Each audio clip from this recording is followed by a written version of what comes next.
বাংলাদেশের হিন্দুদেরকে ফুটবল হিসেবে তৈরি করে কে কতটা গোল দিতে পারবে এদের ব্যবহার করে, এটা হলো সেই গোলের ব্যবস্থায় আছে। হিন্দুদের নিয়ে ভারতীয় নেতাদের কোনো ভূমিকা নাই, তাদের লক্ষ্য হচ্ছে শেখ হাসিনা। তারা এই শেখ হাসিনা এখান থেকে চলে যাওয়াতে তারা যে অপমান বোধ করেছে, এই অপমানের বোধটাকে তারা হচ্ছে মানে কোনো মতে ভুলতে পারছে না। ওই যে ছোটোকালের যে প্রথম প্রেমের শেখা খাইলে মানুষের যে অবস্থায় পাগলামি করে, এটা হচ্ছে তাদের সেই পাগলামি আর ঘর পুড়লে যেমন আলু পুড়ায় খাওয়ার মতো অবস্থা। ট্রাম্প সাহেব নিজে নির্বাচনের সময় উনি মনে করলেন যে উনার প্রতিপক্ষ একজন হিন্দু, কমলা হ্যারিস, উনি মনে করলেন যে এর বিরুদ্ধে একটু বক্তব্য দিলেই এবং যদি বাংলাদেশের হিন্দু নির্যাতনের কথাগুলো এখন এটা একটা বাজার চলছে, তখন একটা টুইট করলে পরে এই সমস্ত double million offer Walton fridge কিনে পেতে পারেন 20 লক্ষ টাকা, রয়েছে কোটি কোটি টাকার নিশ্চিত উপহার। তো ভারতীয় হিন্দু বিশাল একটা ভোট আছে, এই ভোটটা আমার দিকে যাবে এবং ঘটনা ঘটেছে তাই। এবং ভারতের যে সমস্ত রাজনীতিবিদ তারাও কিন্তু এই একই কাজ করছে, বাংলাদেশের হিন্দুদেরকে ফুটবল হিসেবে তৈরি করে কে কতটা গোল দিতে পারবে এদের ব্যবহার করে, এটা হলো সেই গোলের ব্যবস্থায় আছে। তা আমি মনে করি এই সমস্ত গোল দেওয়ার কাজে না করে মানুষের কল্যাণে, রাজনীতিবিদদের কাজ হচ্ছে মানুষের সেবা করা, মানুষের কল্যাণে কাজ করা।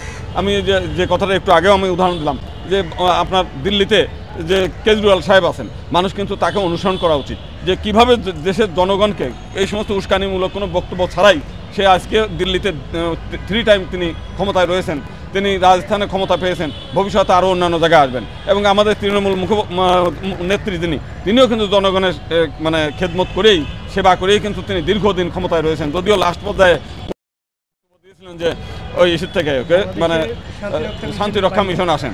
তো আমার একদম তৃণমূলের এক নেতা আমাকে থেকে ওইভাবে ফোন করে বললো, দাদা আমরা তৃণমূল কী বলে শান্তিরক্ষী মিশনের সেনাবাহিনী পাঠানোর আমার অনুরোধ করছি। আমি বললাম যে কোনো অসুবিধা নাই, আমরা শান্তিরক্ষী মিশনে যারা যায় তারা বাংলাদেশের সেনাবাহিনী এবং তারা বাংলাদেশের সেনাবাহিনীর কাজ করছে, ডলারগুলো আপনারা পাঠিয়ে দেন, কারণ তারা কাজ করছে এখানে, শুধু তারা তো ডলারে বেতন পায়, এই ডলার বাংলাদেশে থাকলে তো ডলারগুলো আসতেছে না।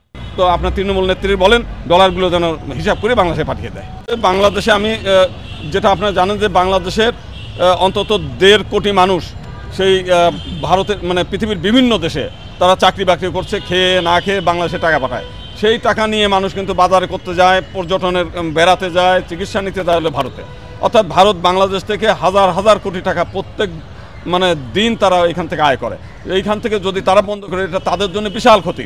এমনি যদি ভারতে যদি ল্যান্ড দিয়েও যান, দেখবেন টাকা বিনিময় যেটা হয় সেটাও কিন্তু ভারত এরিয়ায়, বাংলাদেশের এরিয়ার কিন্তু টাকা মানে মুদ্রা বিনিময়ের কোনো দোকান নেই। তার মানে বাংলাদেশের চাইতে তারা মানে মুদ্রা বিনিময় থেকে আরম্ভ করে সমস্ত কাজে তারা লাভবান হচ্ছে।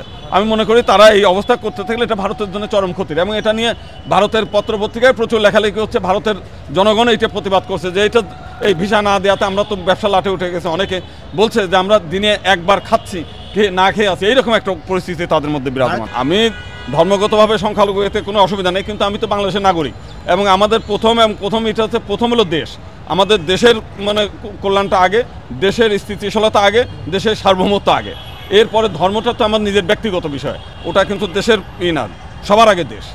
না, যখন ঘটনা ঘটেছিল তখন কিন্তু তারা বলে নাই। আপনার 2008 থেকে 2023 সাল পর্যন্ত অসংখ্য ঘটনা ঘটেছে। 2005 সালের পরে যেটা ঘটেছে সেটা ছিল টোটালটাই রাজনৈতিক। আপনার এখানে আওয়ামী লীগের হাসনাত আবদুল্লার বাড়িও পুড়েছে, আপনার এখানে শেখ সেলিম, শেখ তন্ময়, শেখ হেলাল তাদের বাড়িতে পুড়েছে, আপনার গাজী দস্তগীরের কারখানায় হামলা হয়েছে, আপনার বিশ্বনন্দিত ক্রিকেটার যার বাংলাদেশে কোনো শত্রু নাই, তার বিপক্ষের কোনো লোক নাই, শুধুমাত্র আওয়ামী লীগের এমপি হওয়ার কারণে তার বাড়ি পুড়েছে। সে একই সঙ্গে যারা আওয়ামী লীগের হিন্দু নেতারা ছিল তাদের বাড়িতে পুড়েছে এবং সাধারণ কিছু হিন্দুদের বাড়িতেও হামলা হয়েছে।